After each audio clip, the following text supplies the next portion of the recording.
नमस्कार. प्रसन्न डिजिटल प्रस्तुत डिजिटल क्रांती, प्रायोजक हॅन्सन्स कॉम्प्युटर आणि सहप्रायोजक सृष्टी केमिकलच्या या कार्यक्रमामध्ये मी प्राध्यापक नंदकिशोर वलटे आपलं सहर्ष स्वागत करतो.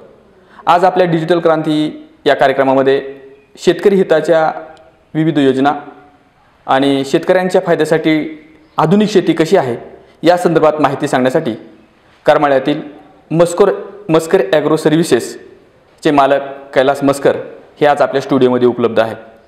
नमस्कार मस्कर साहेब. नमस्ते. मस्कर साहेब, असं म्हणतात की आधुनिक काळाबरोबर जरा शेतकरी बदलला नाही तर शेतकरी नक्कीच अडचणीत येईल. काळ बदलला, काळाबरोबर काळाचे संदर्भ बदलले आणि भारतामध्ये एक आधुनिक शेती आता येऊ घातलेली आहे. तर ही भारतातली पारंपरिक शेती आणि आधुनिक शेती याबद्दल आपण थोडक्यात सांगा. हो सर, नक्कीच. कारण पारंपरिक शेती आणि आधुनिक शेतीमध्ये बराचसा बदल जाणवत आहे. कारण जी पारंपरिक जी शेती होती त्या पारंपरिक शेतीमध्ये समजा उदाहरणार्थ आपण पावसाचंच उदाहरण घेतलं की पारंपरिक शेती करण्यासाठी की पावसाचं प्रमाण जास्त असल्यामुळे पाण्याची कमतरता भासत नव्हती. त्यामुळं पारंपरिक शेती करण्यासाठी मुबलक पाणी होतं. त्याच आता समजा आधुनिक शेतीचं जर उदाहरण घेतलं आपण, कारण आधुनिक शेती घेतली, पावसाचं प्रमाण कमी झाल्यामुळं जो पाण्याचा जो साठा आहे तो कमकुवत झालेला आहे. त्यामुळं नक्कीच आत्ताचा जो शेतकरी त्याला आधुनिक शेती करण्याशिवाय पर्यायच राहिला नाही. कारण आधुनिक शेती जर केली तर आधुनिक शेती बरोबर वाढणारी समजा अवजारही आधुनिक शेतीप्रमाणे आले. त्यामुळं जर आत्ताच्या शेतकऱ्याने समजा आधुनिक शेती करण्यासाठी ठिबक किंवा मल्चिंगचा जास्त प्रमाणात जर वापर केला, म्हणजे समजा ठिबक केल्यामुळं जी पाण्याची जी बचत होणार आहे ती 80% पाण्याची बचत होते. त्याचबरोबर जी शेताचं जी धुपण होतंय, समजा धूप ही होते, त्यामुळं मल्चिंगचा जर वापर केला तर पाण्याची अजूनही जास्त बचत होईल. त्यामुळं आधुनिक शेती करणं ही काळाची गरज. अगदी बरोबर आहे. आधुनिक शेती काळाची गरज आहे. आणि आपल्या करमाळ्यामध्ये मस्कर ॲग्रो सर्व्हिसेस म्हणून आपलं जे भवानी नाक्यावरती दुकान आहे, त्या दुकानामध्ये आपण आपल्या दुकानात अशा डिजिटल अर्थात आधुनिक वस्तू नेमक्या कोणकोणत्या शेतकऱ्यांसाठी ठेवू? आपण आता आमच्या दुकानामध्ये समजा ISI मार्क असणारं ठिबक, त्याचबरोबर नॉन ISI असणारं ठिबक, मल्चिंग पेपर. आता ISI ठिबक म्हणलं की ती प्युअर व्हर्जिन मधून येत आहे. त्याचबरोबर आता फॉर्च्यून कंपनीचं आम्ही ISI मार्क असणारं ठिबक वापरतो. त्यामुळं त्यामध्ये जी आधुनिक काळानुसार जी वापरलेली जी टेक्नॉलॉजी आहे ती फॉर्च्यून कंपनीमध्ये असल्यामुळे आम्ही ते ISI मार्क असणारं फॉर्च्यून ठिबक. त्याचबरोबर आता सगळे शेतकरी आधुनिक काळानुसार सगळ्याच शेतकऱ्यांची परिस्थिती बदललेली नाही. त्यामुळं काही शेतकरी प्युअर व्हर्जिन किंवा ISI मार्क असणारं ISI मार्कचा खर्च आणि नॉन ISI मार्क असणाऱ्याचा खर्च यात बरीचशी तफावत आहे. त्यामुळे बऱ्याच शेतकरी ISI मार्क घेण्यासाठी घेऊ शकत नाही. त्यामुळं त्यांच्यासाठी प्रत्येक शेतकऱ्याला सर्व्हिस मिळण्यासाठी किंवा आधुनिक काळानुसार बदलण्यासाठी त्यांना आम्ही नॉन ISI मार्क असणार सुद्धा 4-5 टाईपचं ठिबक ठेवलेलं आहे. म्हणजे किमतीत किती फरक असतो ISI? आता आम्ही ISIचा म्हणलं तर एक 3000 ते 3500 पर्यंत बंडल जातो. 1000 फुटाचा 20 mm चा धरला तर, 16 mm चा धरला तर 3000 ते 3100 ISI मार्क असणार म्हणजे प्युअर व्हर्जिन मधील. आणि जर नॉन ISI मार्कचा जर विचार केला तर तो 950 पासून ते एक 1300-1400 पर्यंत नॉन ISI मार्क असणारं ठिबक घेतलं जातं. त्यामुळं ISI आणि नॉन ISI मध्ये बरीच तफावत आहे. परंतु नॉन ISIचा विचार केला त्याचा जो टिकण्याचा जो कालावधी असतो तो कमी असतो.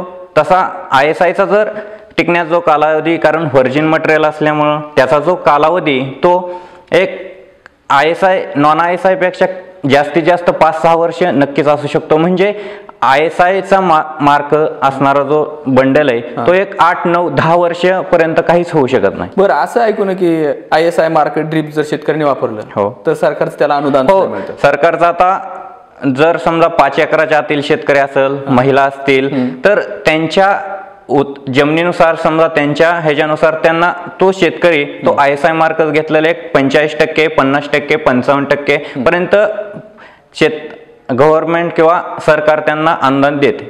कारण जर 35 बंडल समजा एकरी कमीत कमी 40,000 रुपये खर्च झाला तर सरकार त्यांना त्यांच्या उतार्यानुसार किंवा त्यांच्या आटोवर बोजा काय क्षेत्र किती त्यानुसार 45%, 50%, 55% सरकार त्यांना सबसिडी देते.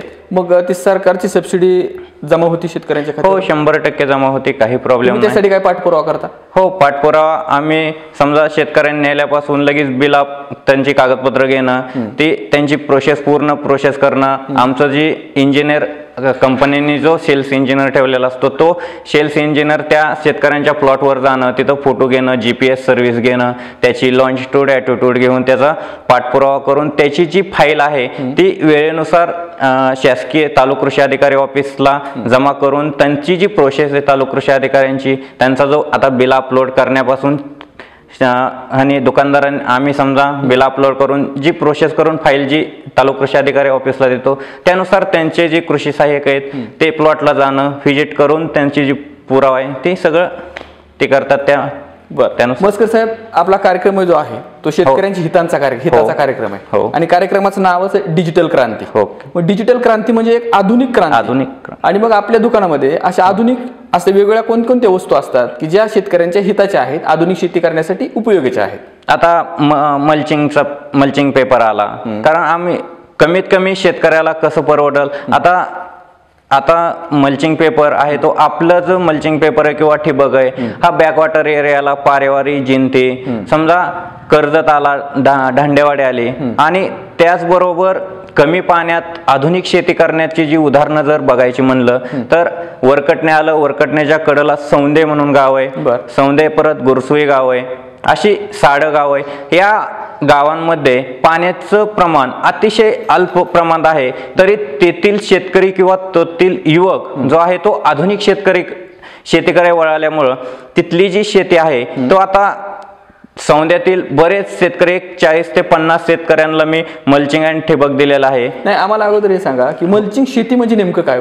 मल्चिंग शेतीमुळे काय होतंय, जी पाण्याची जी बचत आहे, समजा आपण ठिबक मधून जर पाणी दिलं, मल्चिंगचा जो वापर नाही केला, उदाहरणार्थ आपण कलिंगड आलं किंवा खरबूज घेतलं तर त्याचं जो पाणी जर ठिबक मधून गेलं तो ह्याच्यामुळे उन्हामुळे तो लवकर वाळला जातोय.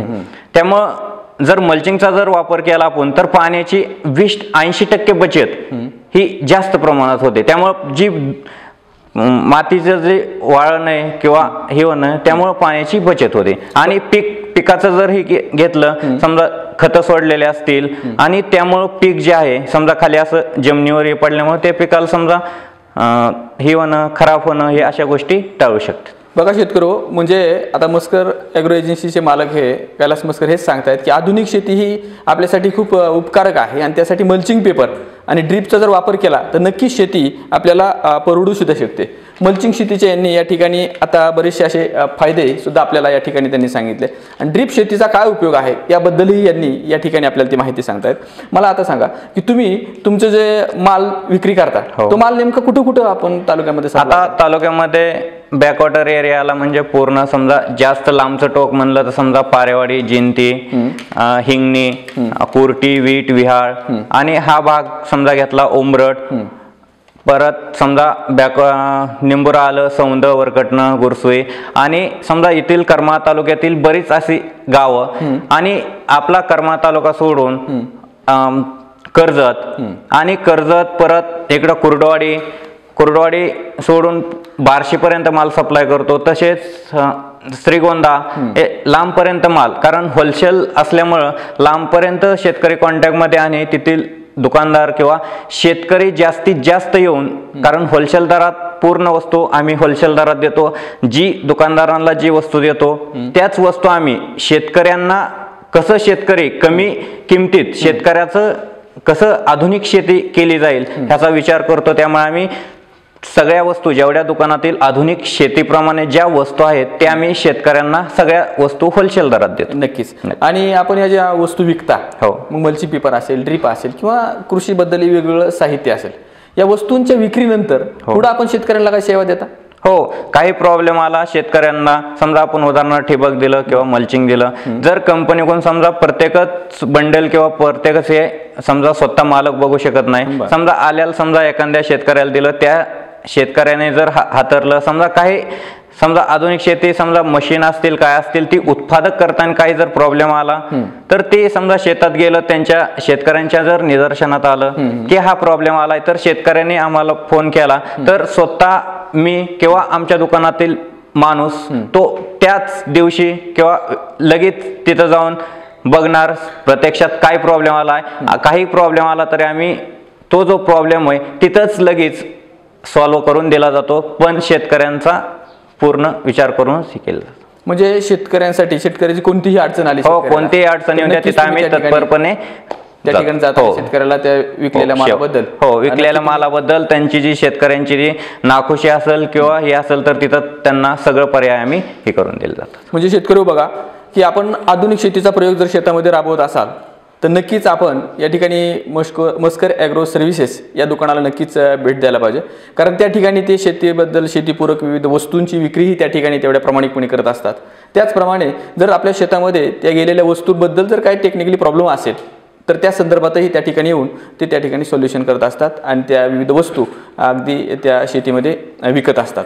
तर आता फक्त जाता जाता मला एवढं सांगा फक्त की आता आपण सुरुवातीला चर्चा झालीच की आधुनिक शेती ही शेतकऱ्यांसाठी फायद्याची आहे. खरं तर आता पावसाचं प्रमाण कमी होत आहे, शेती तोट्यात चाललेली आहे, म्हणून तर आज आपला तरुण वर्ग जो आहे तो नोकरीच्या पाठीमागे लागलेला आहे. मग शेती आपल्या हिताची या संदर्भामध्ये शेती आधुनिक पद्धतीने करण्यासाठी त्या नवीन येणाऱ्या शेतकऱ्यांसाठी आपण नेमकं काय सांगाल?